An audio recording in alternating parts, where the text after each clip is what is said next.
Hello guys, welcome back in another vlog. और आज मैं जा रही हूँ मेहर। तो ये वाली मेरी जर्नी होगी मेहर की बहुत जल्दी में। अभी यहाँ पे ही मुझे नीचे गाड़ी मिलेगी। अभी सुबह के हो रहे हैं 9 और बस जैसे ही उठी हूँ जल्दी में मैंने सामान वगैरह उठाया और निकल रही हूँ। जिसने भी अभी तक मेरे चैनल को सब्सक्राइब नहीं किया, do subscribe my channel guys. नहीं कहती तो आप लोग चैनल को सब्सक्राइब नहीं करते क्यों? 9 बजे गाड़ी अचण वारी हुई पर साढा 9 थी विया आहिनि, गाड़ी न आई। मां हिते पंहिंजो सामान रक्षा में रखी करे बीठल आहियां। ॾाढी गर्मी आहे ऐं इलाही हुन सामान आहे जेको मां कैरी बि न पई करे सघियमि, त रक्षा में रखी करे वेठी आहियां। अचनि हू साहब त वञा। टाइम पाकिस्तानी ये होता है। दिस इज माई सामान। इस भाई ने मेरे को फेवर दिया है और सॉन्ग भी सुन रहा है। गाइस फाइनली गाड़ी आ गई मेरी। गाइस यहाँ पे लोग मेरी शायरियाँ सुन रहे हैं बस में मुझे देख के ट्रिब्यूट हो रहे हैं यहाँ पे। ये चेक करें आप।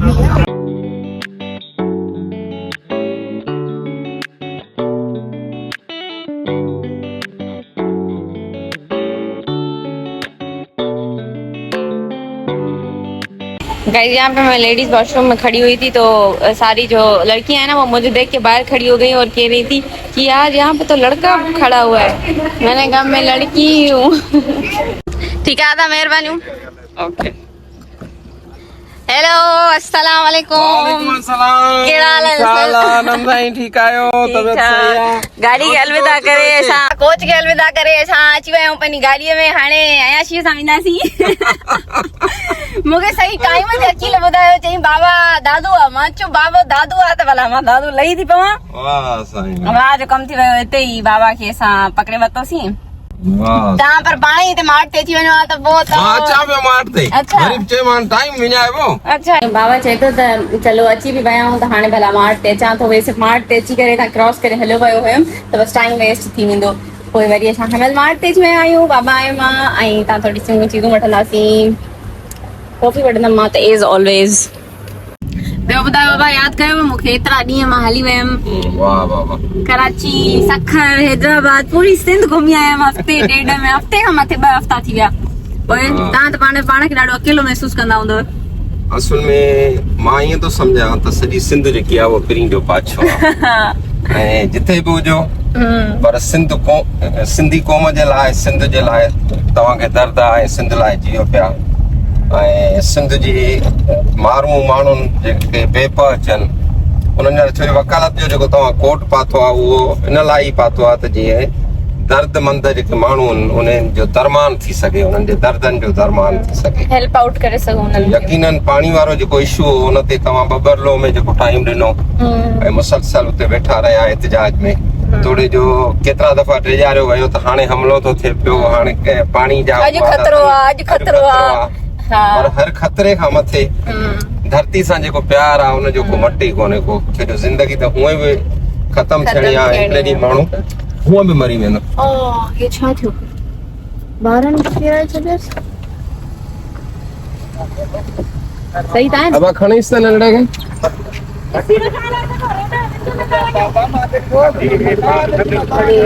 छा सुणा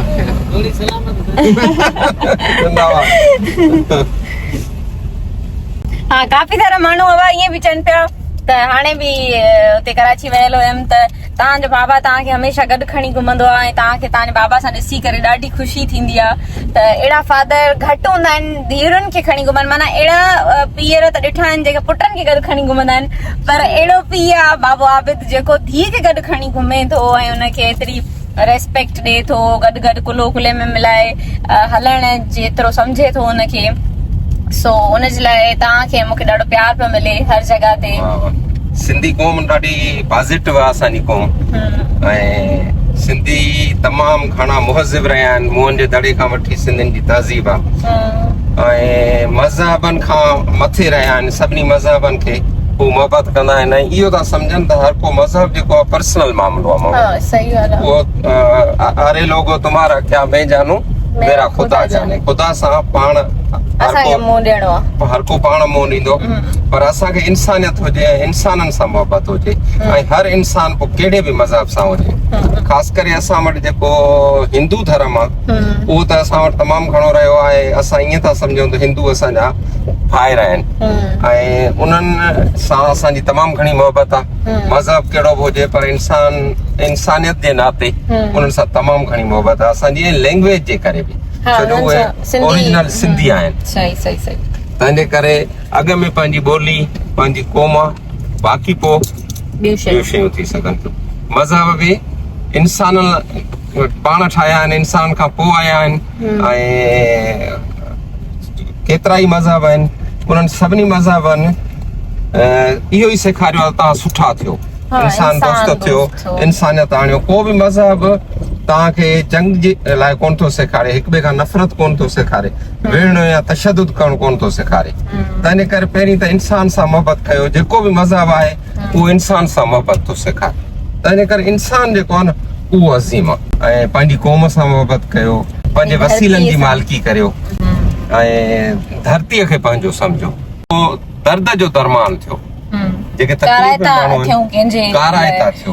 अच्छा उते समटाइम्स ईअं हुयो त केॾीमहिल ईअं लॻे पियो त हाणे हमिलो थियण वारो आहे या अहिड़ो ख़तरनाक कुझु थियण वारो आहे। या इवन हैदराबाद में बि हिकिड़ो दफ़ो मां वियल हुयमि त उन टाइम मलीर पुलिस अटैक कयो हुयो जेको कराचीअ में असांजे हिकिड़े वकील ते। त मां बाबा खे कॉल करे पुछमि पई त बाबा अहिड़ी पोज़ीशन आहे, शुड आई गो और नॉट? त बाबा चयो हा गो हेड। तूं मूंखां छो थी पुछी? मां चयोमांसि मतिलबु मां तव्हांखे प्यारी न आहियां। त चएसि त अगरि तव्हांखे कुझु थिए थो ऐं उहो इन राह में थिए थो, थियणो त आहे हर कंहिंखे हलणो आहे, मरी वेंदासीं असां, पर अगरि इन डायरेक्शन में थिए थो त मूंखे ख़ुशी थींदी, मूंखे दुख न थींदो। दिस वाज हेलो गाइस, मैं घर आ चुकी हूँ, वेलकम मी बैक। गाइस ये देखो मुझे मेरा फैन मिला है, कैसे हो आप? हाय फैन, क्या हाल थे? ठीक है तो वैसा ही है मन ओके सफा। आपके लिए लाई हूँ कुछ। मेहरबानी। वेल गाइस ये वाला व्लॉग यहीं तक था। After so long I am at home finally. और पूरी सिंध मैंने इस 2 हफ्तों में देख ली तकरीबन और बहुत अच्छा एक्सपीरियंस मेरा रहा। घर के बाहर भी बहुत सारी चीज़ें हमें सीखने को मिलती हैं, बट ये है कि हम कहीं भी जाएं तो हम अपनी फैमिली को और अपनी खास करके अपने जो घर का एनवायरनमेंट है उसको हम मिस करते हैं। वैसे मैं तो वहाँ पे घर में ही थी, मिज़ना के भी घर में थी, कज़न के भी घर में थी, पर फिर भी आई वॉज मिसिंग माई मोम and my father. Well again I am saying भाई सब्सक्राइब कर लो, सब्सक्राइब कर लो। क्यों सब्सक्रिप्शन नहीं बढ़ रही मेरी?